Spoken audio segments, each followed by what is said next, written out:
Assalamualaikum warahmatullahi wabarakatuh. Waalaikumsalam warahmatullahi wabarakatuh. Salam sejahtera untuk kita semua. Hari ini kita kembali lagi nih di podcast Rumpi.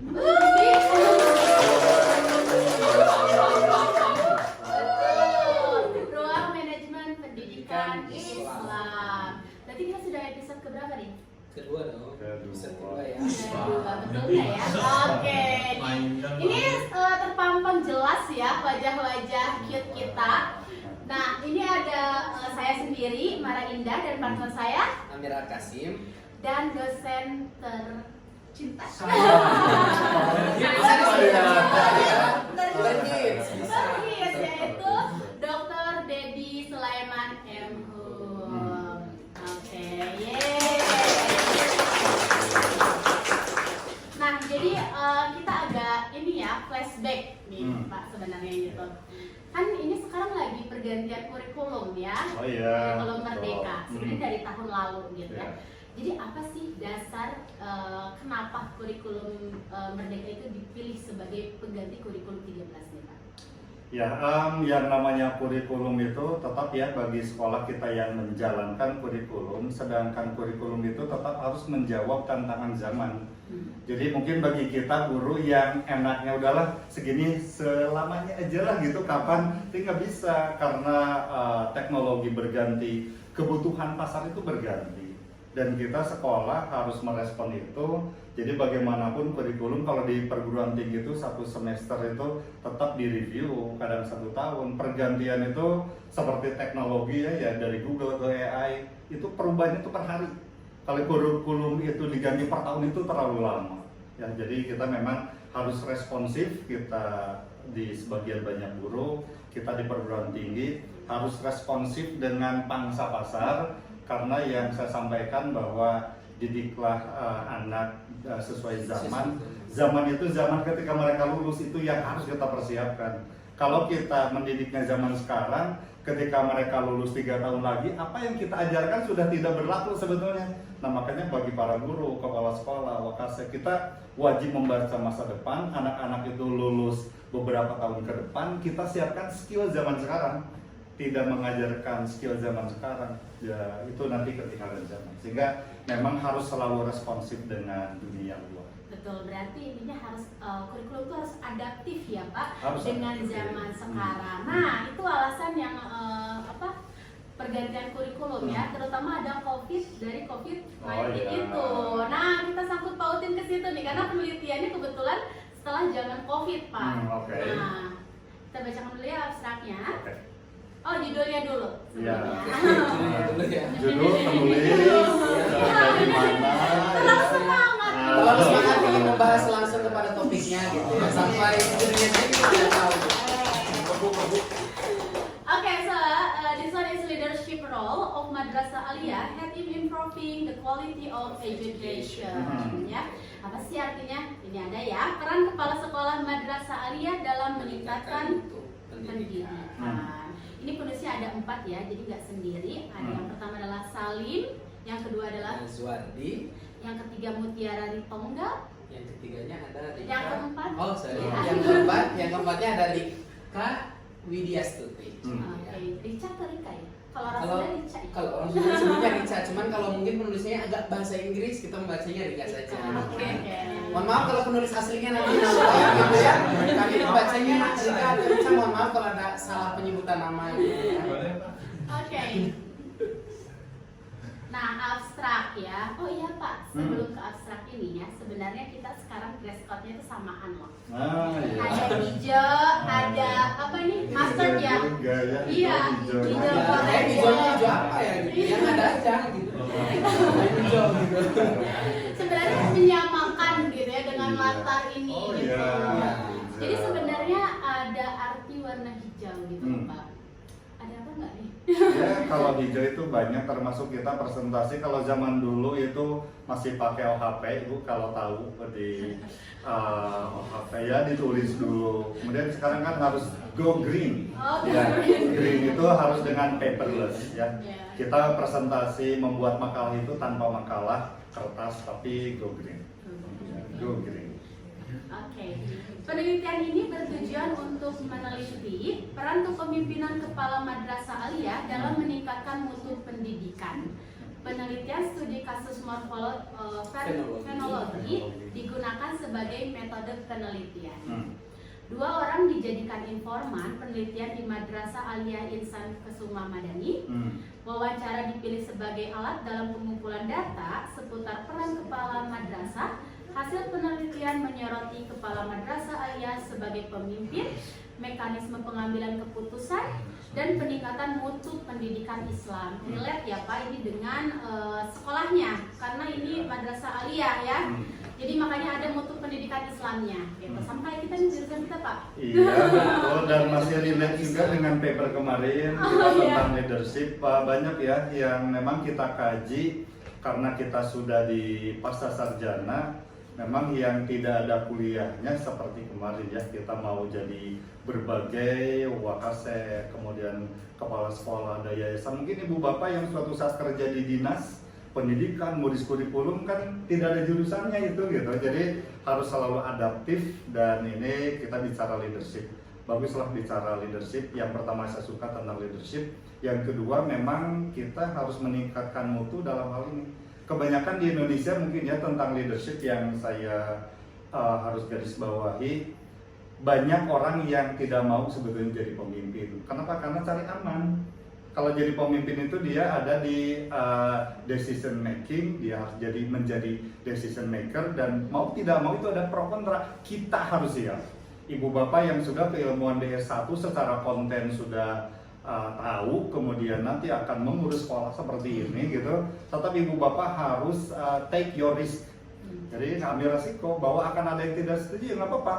Dan itu yang paling penting Pak Amir, kita tentang reasoning ya, tentang bagaimana ibu bapak kuliah, kemudian otak kita menambah gitu ya, intellectual development kita itu bertambah, dan itu nanti akan dipertanggungjawabkan. Salah satu tanggung jawabnya adalah kita memimpin sekolah. Pro kontra itu sesuatu yang biasa, dan kita harus punya pemikiran yang matang. Ini mana yang beneficialnya, ini unbeneficialnya, dan kita harus mengambil keputusan itu.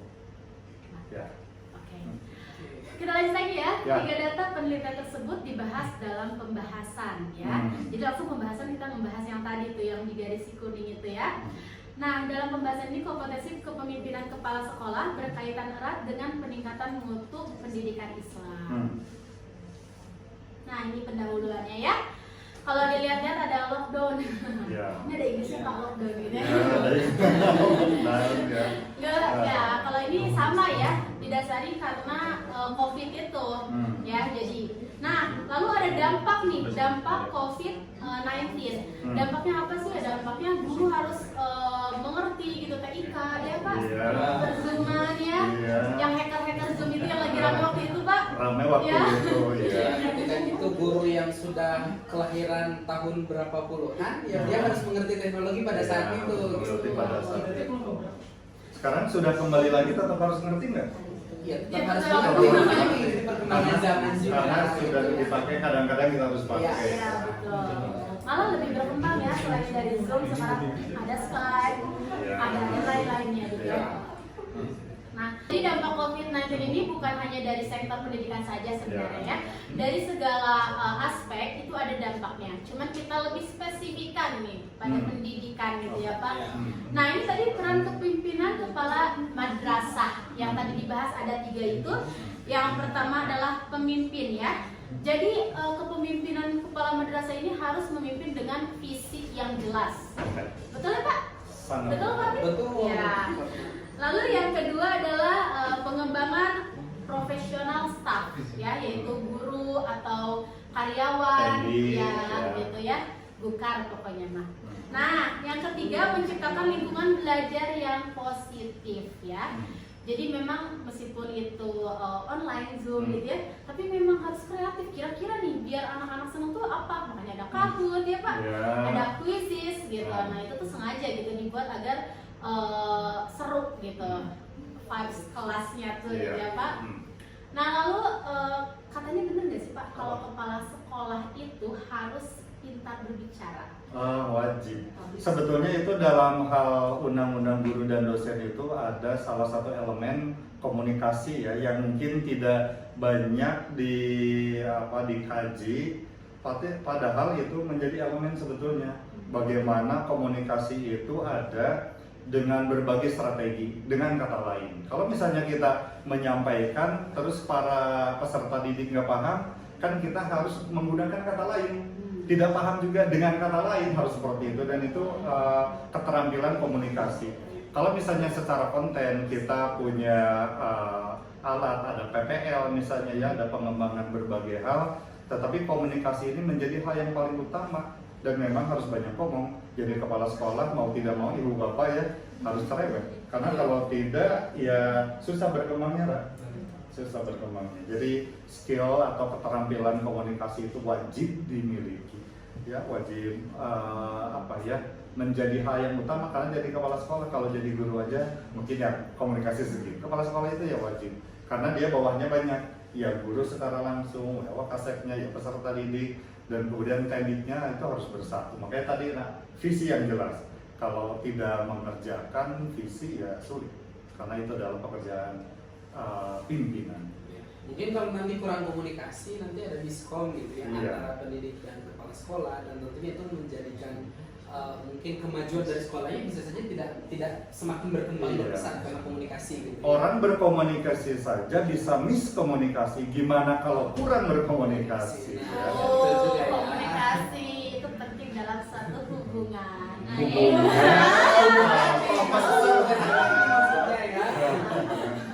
Jadi personal begitu.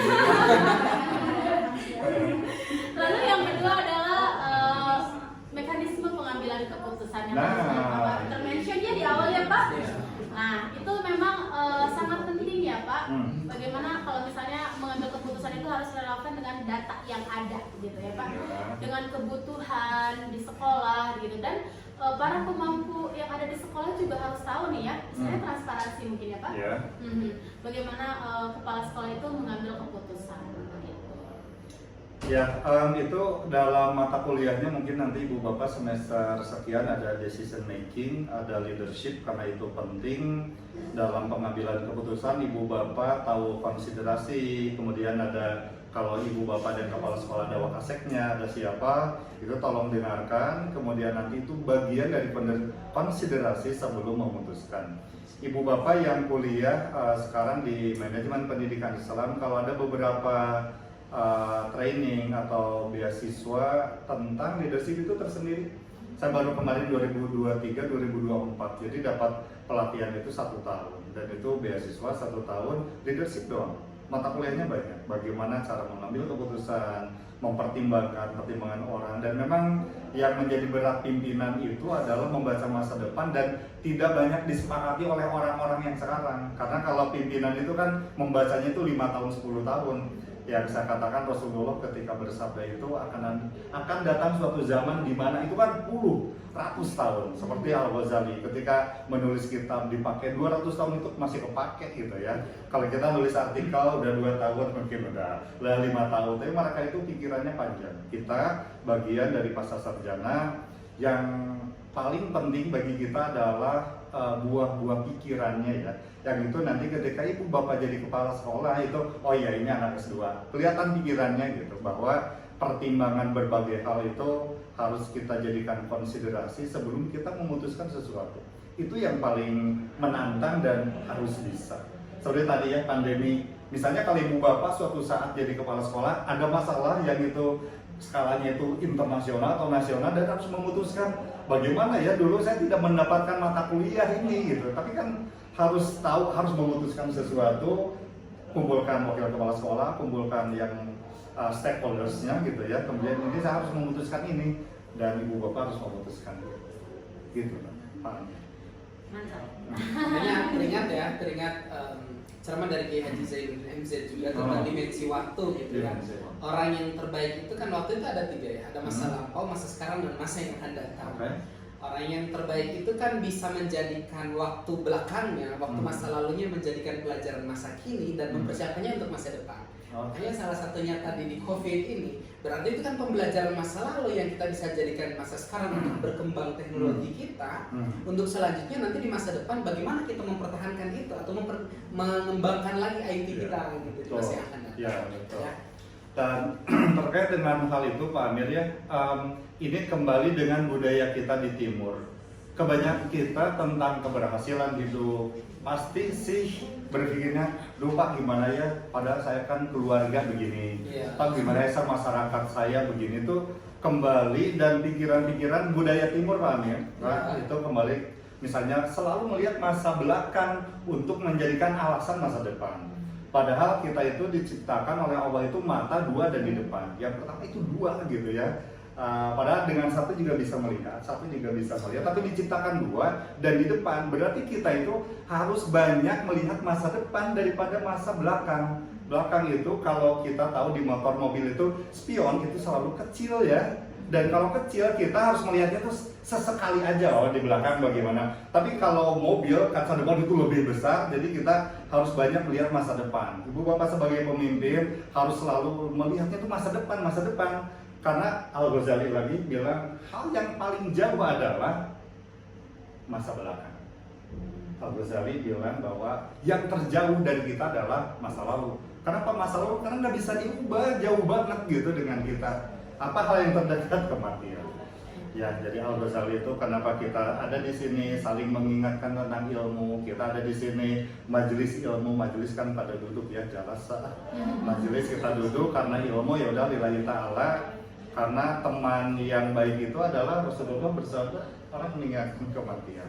Ya, jadi spion itu Pak Amir tadi betul hanya dipakai sesekali saja untuk melihat masa belakang. Kita itu hidup di masa yang akan datang. Selalu melihat masa depan dan itulah keberhasilan kita membaca masa depan dan kita mempersiapkan sebaik mungkin dari zaman sekarang. Oke. Nah lalu yang ketiga itu ada peningkatan kualitas pendidikan Islam ya. Nah kemarin tuh ada pembelajaran nih tentang apa yang manusia miliki ada 3, rohani, jasmani, dan apa ya? Akal, betul ya. Nah, akal dan jasmani itu sangat terbatas ya. Ada masa expirednya mungkin ya Pak. Iya.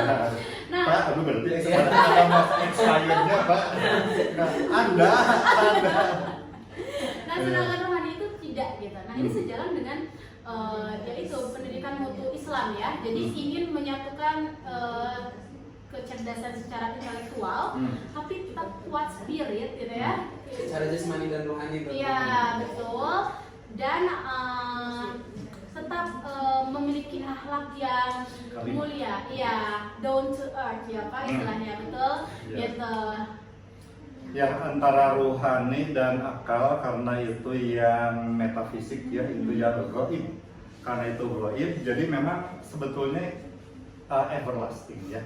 Kalau jasad itu bisa dikuburkan, tetapi kalau pikiran-pikiran orang-orang para penulis Ibnu Sina, Ibnu Rus kan pikirannya tetap hidup gitu. Dalam beberapa kepercayaan Rasulullah itu hidup dan ada di mana-mana dan seperti itulah.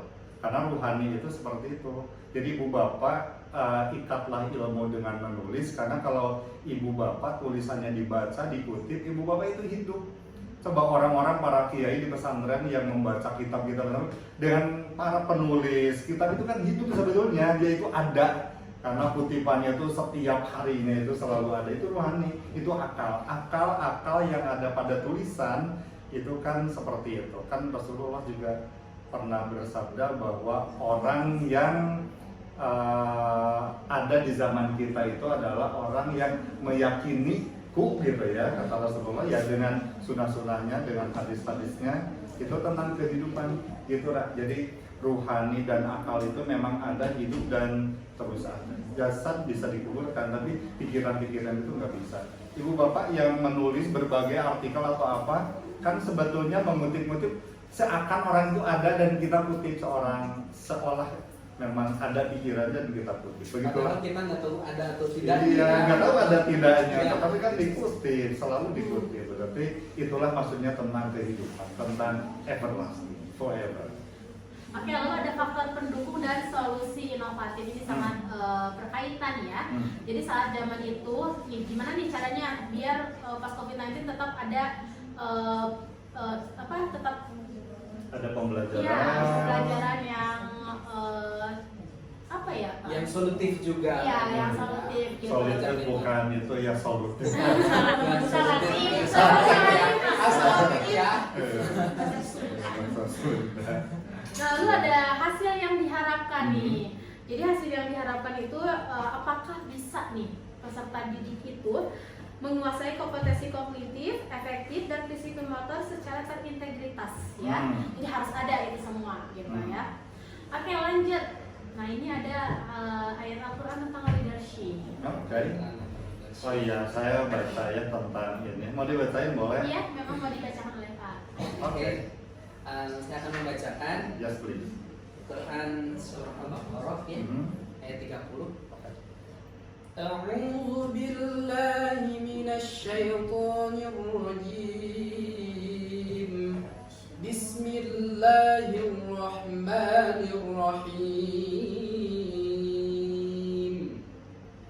Wa idz qala rabbuka lil malaikati inni ja'ilun fil ardi khalifah qalu ataj'alu fiha man yufsidu fiha wa yasfiku ad-dima' wa nahnu nusabbihu bihamdika wa nuqaddisu lak qala inni a'lamu ma la ta'lamun. Shadaqallahul azim. Alhamdulillah. Adem ya. Sedikit aja gitu. Mau panjang juga hari. Cukup aja satu ayat aja nggak apa-apa gitu ya. Ketika Tuhan berfirman kepada para malaikat, aku ingatlah hendak menjadikan khalifah di bumi. Mereka berkata gitu ya, mereka di sini ada para malaikat. Apakah engkau hendak menjadikan orang yang merusak dan menumpahkan darah di sana, sedangkan kami yang bertasbih memujimu dan menyisikan namamu? Allah Subhanahu wa taala berfirman, "Qala inni a'lamu ma la ta'lamun." Sesungguhnya aku, kata Allah gitu ya, lebih mengetahui dari apa yang memang kamu tidak ketahui gitu ya. Mendadak ya berubah dari podcast jadi dakwah. Podcast kan bagian dari dakwah. Podcast bagian dari dakwah. Cara kita berdakwah ya dengan podcast. Ya, apalagi hari Jumat sekarang. Oh, iya. Jumat berkah. Itu masakan udah banyak. Berkah. Ya, ada yang menarik di sini ya. Saya hafal tentang ayat ini dan memang ini itu tafsirnya banyak. Malaikat itu Pak Amir diciptakan itu untuk bertasbih. Bahkan kan sebetulnya binatang tumbuhan yang ada di bumi ini bertasbih pada Allah. Sebetulnya malaikat itu diciptakan memang bertasbih. Tapi dalam hal ini, Bu Bapak, di sini para malaikat itu punya critical thinking. Punya critical thinking. Kenapa? Karena dia kan di sini mereka berkata, apakah engkau hendak menjadikan orang yang merusak dan menumpahkan darah? Tahu dari mana malaikat? Ada yang akan menumpahkan darah. Tahu dari mana? Iya. Padahal kan tugasnya adalah bertasbih. Tapi dalam hal ini mereka, karena di sini mereka punya critical thinking, masa ya Allah ya menciptakan yang akan menumpahkan darah. Jadi ini tafsirnya jadi banyak, sehingga kalau yang saya lihat, karena ini kita mengutip ini ya, malaikat dengan demikian pernah mengetahui bahwa Allah pernah menciptakan berbagai makhluk, termasuk di dalamnya itu kan dinosaurus dan kawan-kawan. Dan karena mereka tidak bisa menjadi khalifah di muka bumi, ya memang di bumi hanguskan. Termasuk mungkin bagi kita yang tahu di sejarah ada Homo sapiens, kemudian ada Soloinensis di sejarah atau apa, mereka diciptakan hanya tidak bisa menjadi khalifah di muka bumi, ditiadakan. Itu yang makanya menurut saya kenapa ada yang teori tentang evolusi bahwa ini dari kera kemudian jadi manusia, itu ada yang missing link. Nah ini ayatnya bahwa pada zaman Nabi Adam belum ada, itu memang telah diciptakan berbagai makhluk hidup, dan itu kuasa Allah saja, iradah Allah saja untuk menciptakan, dan tidak bisa jadi khalifah di muka bumi ya tiada. Malaikat dalam hal ini kan jadi saksi bahwa pernah diciptakan dan tidak bisa jadi khalifah di muka bumi, di bumi hanguskan. Tapi kan Allah Maha tahu, dan kita itu tidak ada apa-apanya. Allah kan berkata di sini, inni a'lamu ma la ta'lamun, bahwa udah saya mau mengetahui. Sudah, memang Allah Maha tahu kan. Jadi sudah, kalau sudah seperti itu, kita memang harus bertauhid. Memang Allah Maha tahu, mau dijadiin apa, mau bagaimana, Allah Maha tahu. Ya sudah, malaikat ya menerima, dan kita ada di situ sedang belajar. Begitu tentang Al-Baqarah. Masya Allah, ya. Lanjut ya. Oke. Untuk selanjutnya metode yang digunakan dalam penelitian ini terus dasarnya riset kualitatif, gitu ya. Untuk pesertanya tadi ada 2 responden, gitu ya. Informan disebutnya tadi ya. Itu ada kepala sekolah dan wakil kepala sekolahnya. Gitu. Terus prosedur penelitiannya kuesioner, dan selanjutnya dilakukan wawancara. Terus pengumpulan dan analisis datanya mulai dari observasi, terus transkrip dan verifikasi di akhirnya. Nah, dengan 2 informan juga udah bisa jadi artikel ya Ibu Bapak, dan ini kalau sudah Sinta 4, 3, 2, Ibu Bapak bisa nulis seperti ini.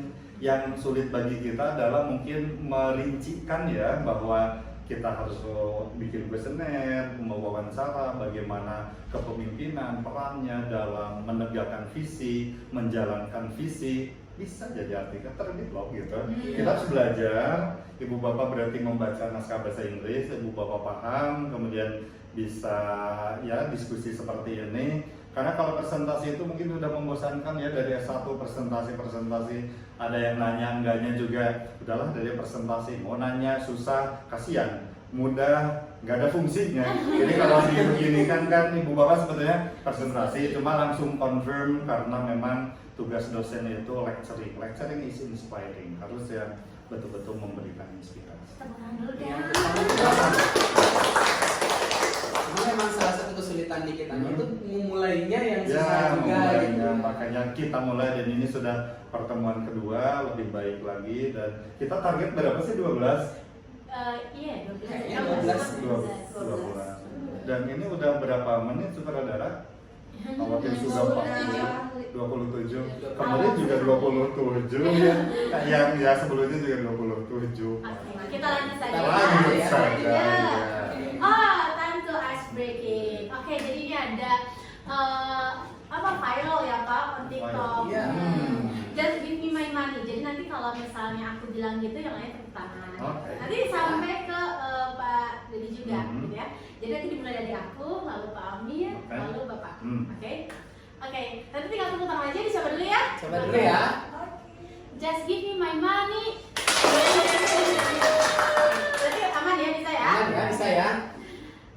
Just give me my money. Just give me my money.